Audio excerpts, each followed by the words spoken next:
Y lindysyn llwglyd iawn gan Eric Carl. Yng ngolau'r lleuad, gorweddau wy bach ar ddeilen.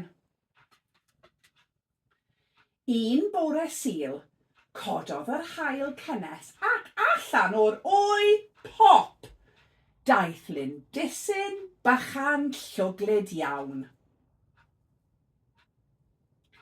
Dechreuodd chwilio am dipyn o fwyd. Dydd Llun, bwytodd drwy'n afal, ond roedd e'n dal i fod yn llwglyd.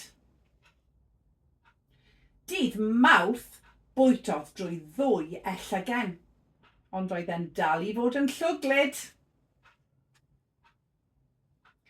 Dydd Mercher, bwytodd drwy dau reirinen, ond roedd e'n dal i fod yn llwglyd. Dydd Iau, bwytodd drwy bedair mefusen, ond roedd e'n dal i fod yn llwglyd. Dydd Gwener, bwytodd drwy 5 oren, ond roedd e'n dal i fod yn llwglyd. Dydd Sadwrn, bwytodd drwy 1 darn o gacen siocled, 1 hufen iâ, 1 pickle, 1 dafell o gaws, 1 dafell o salami, 1 lollipop, 1 darn o bastau geirios, 1 selsigen, 1 gacen fach ac 1 dafell o felon dŵr.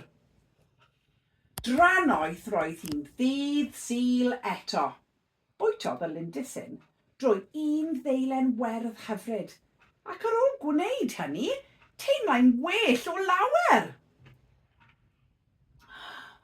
Doedd e ddim yn llwglyd bellach, a doedd e ddim yn lindysyn bach chwaith.